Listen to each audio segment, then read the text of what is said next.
নমস্কার, আপনারা দেখছেন দেশের সময়, সঙ্গে আমি অর্পিতা, যিনি নাটকের মঞ্চে সবাইকে বাকরুদ্ধ করেন নিজের অভিনয়ের দক্ষতায়।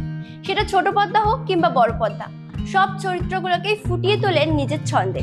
এবার তার কাজ গল্প বলার, তবে সেটা ক্যামেরার পেছনে।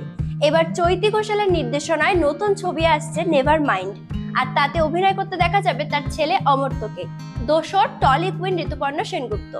তবে এই ছবির কাজ কতদূর এগোলো আর কে কে যোগ দিচ্ছেন এই ছবিতে, এইসব গল্প জানাতে টলি বলি স্টোরি নিয়ে চলে এসেছি আমি অর্পিতা। দিদি এবার পরিচালকের আসনে দেখতে পাচ্ছি আমরা, সেটাই এমন একটা জায়গা আমরা বোঝা যাচ্ছে যে ছবির গল্পটার এমন একটা জোর, যার জন্য কিন্তু তোমাকে করতে পারে ছবি পরিচালকের আসনে দেখতে পাচ্ছি।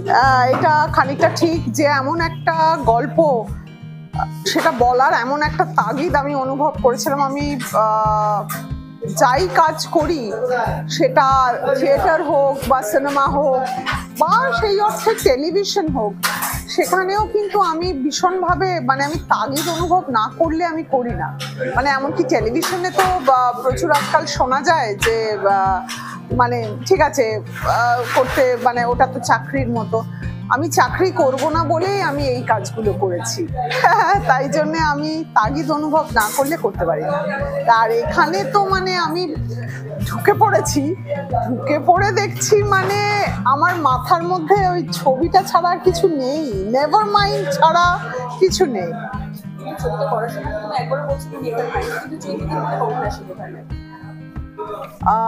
প্রচুর সময় আসে যেখানে বলতে হয় যে নেভার মাইন্ড, যাই হোক না কেন আমি আমার জায়গাটা, আমার রাস্তাটা, আমার দিক থেকে যেটা সত্যি মনে হয় সেটাই করে চলবো। তো প্রত্যেকটা মানুষই বোধহয় নেভার মাইন্ড মোমেন্ট সবারই আছে। চৈতিদি বলছি, ঋতুদিকে দেওয়ার পেছনে তোমাকে মনে হচ্ছিল যে এখানে একমাত্র ঋতুদি should be the only and one and only trust, absolutely একদম আপনি ঠিক বলেছেন। আমি যে গল্পটা প্রথম যখন সম্রাট এবং মিতালি গল্পটা লিখেছিল এবং সেই ছবিটা একটা ছোট্ট গল্প ছিল, সেই গল্প থেকে যে ছবিটা আমি করতে একটা বড় ছবি করব, একটা ফিচার লেংথের ছবি করব, সেটার জন্য যখন পরিকল্পনাটা করি আমি দুজনকে ফোন করি, মিতু আর সম্রাট ছাড়া, মিতালি আর সম্রাট ছাড়া। একজন হচ্ছে ঋতুপর্ণা সেনগুপ্ত, উনি ছিলেন তখন সিঙ্গাপুরে। তো সেখান থেকে ওকে ফোন করাতে ওর ভীষণ উৎসাহিত, ও একইভাবে খুব নাড়া দিয়েছিল গল্পটা এবং এরম একটা প্রজেক্টের সঙ্গে ও সাপোর্ট করতে চেয়েছিল। এবং দ্বিতীয় ফোনটা করি আমি আমার ছেলে অমর্ত্যকে, ময়দান বলে যে ছবিটা রিলিজ করতে চলেছে অমর্ত্যর, সেই ছবিটার তখন সবেই শুটিং শেষ করে অজয় দেবগানের সঙ্গে ও গেছে FTII-তে ওর ডিপ্লোমা করতে। তো ও ভীষণ ব্যস্ত ছিল, আমি বারবার ওকে ফোন করছি, কিছুটা বলছি আবার বলছি, আবার কিছুটা বলছি, তখন থেকে আমি শর্ট ডিভাইস করতে শুরু করেছিলাম। সো হ্যাঁ, এই গল্পটা যদি আমি ছাড়া অন্য কেউ করতো, তারাও বোধহয় ঋতুপর্ণা সেনগুপ্তকেই তৃণার রোলে নিত আর অমর্ত্যকে জুডের রোলে নিত। বিকজ আর ঋতুপর্ণা সেনগুপ্ত যদি এই ছবিটা করেছেন, আমার কাছে কোনো ঋতু ছাড়া আর কোনো অপশন ছিল না। বিকজ আমার মনে হয়েছিল ও সবচেয়ে জ্যান্ত একটা চরিত্র হয়ে উঠতে পারবে আর কি।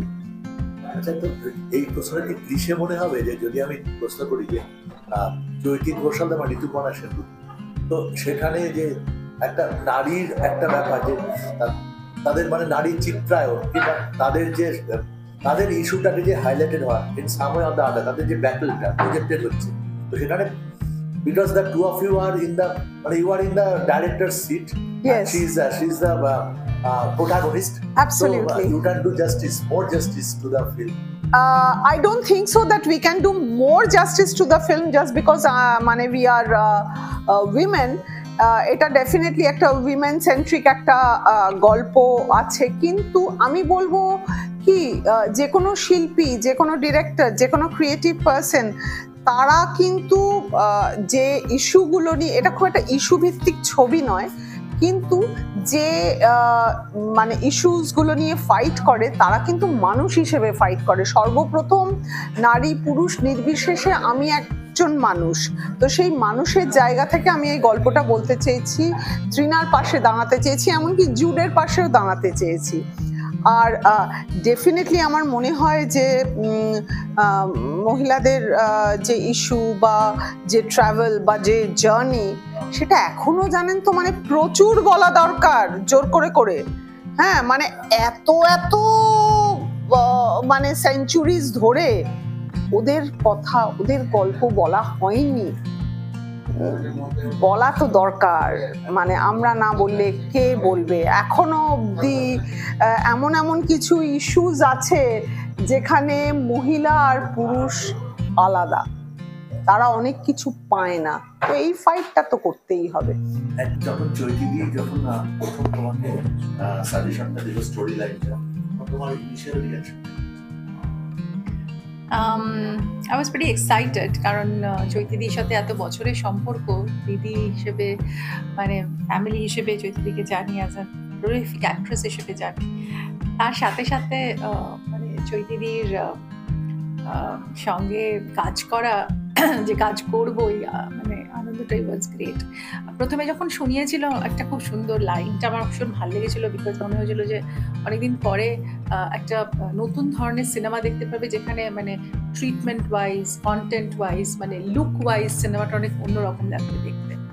তো তখন তো আমার ভীষণই ভালো লেগেছিল। তারপর যখন স্ক্রিপ্টটা শুনলাম, আই ওয়াজ ওভারজয়েড। মনে হয়েছিল যে এই যে বার কনসেপ্ট নিয়ে ছবি খুব বেশি হয়নি, এবং এই বারটির নাম নেভার মাইন্ড, এবং এই বারে এসে বিভিন্ন মানুষ বিভিন্ন কিছু তাদের জীবনের কিছু শেয়ার করে, এবং তৃণা সেরকমই একটি চরিত্র, যেখানে তৃণা আসে এবং কিছু বাইরে থেকে এসে সে খুঁজতে চায়, কিছু খুঁজতে আসে কিছু।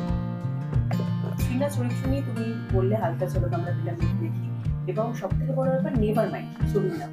ঋতুদের কখন মনে হয় আমি সবসময় নেভার মাইন্ড, আমার অ্যাকচুয়ালি সেটাও মানে আমাকে অ্যাকচুয়ালি আরো আনন্দ দিয়েছে মানে নামটা, বিকজ নেভার মাইন্ড এই কথাটা ইজ ভেরি ইন্টারেস্টিং।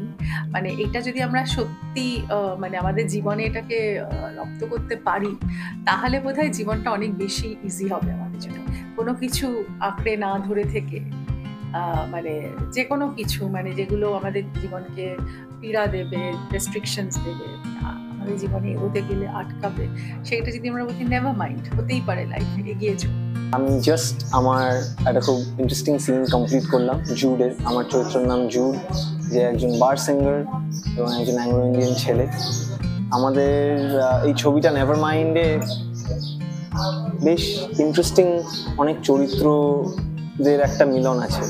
তারা বিভিন্ন ওয়ার্কস অফ লাইফ, বিভিন্ন শ্রেণী থেকে আসে, কিন্তু একটা বারে এসে তাদের মিলন হয়, which is called Nevermind. Amartya চৈতি দেবীর ছেলে, এই কথা অজানা নয় কারো। তবে এটি অমর্ত্যর প্রথম ছবি নয়, বড় পর্দায় এর আগেও কাজ করেছেন অমর্ত্য। তবে এবার মায়ের পরিচালনায় গুরুত্বপূর্ণ চরিত্রে দেখা যাবে অমর্ত্যকে। মা ও ছেলের এই কাজের দোসর ঋতুপর্ণা সেনগুপ্ত।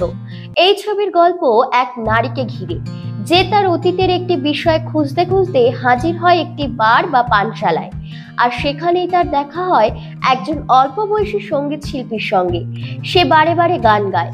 এই ছবিতে কলকাতার কিছু মানুষদের গল্প তুলে ধরা হবে, যাদের পেশা আলাদা আলাদা, জীবনের দিকগুলো আলাদা আলাদা। তাদের নিয়েই এই গল্প নেভার মাইন্ড।